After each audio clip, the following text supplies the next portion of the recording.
अब मैं वो जो दो बच्चों ने तकरीरें की थी उनके ऊपर मैं बात नहीं करना चाहता। वो एक उनमें से नानी होगी है, लेकिन मेरे लिए बच्चे ही हैं वो।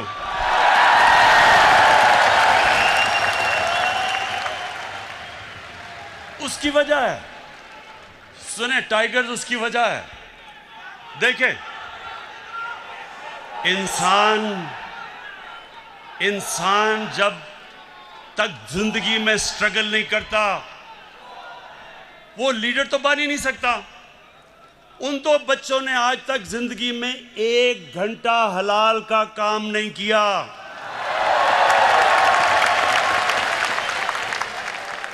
वो आज जाके लेक्चर दे रहे हैं दोनों। 1 घंटा उन दोनों ने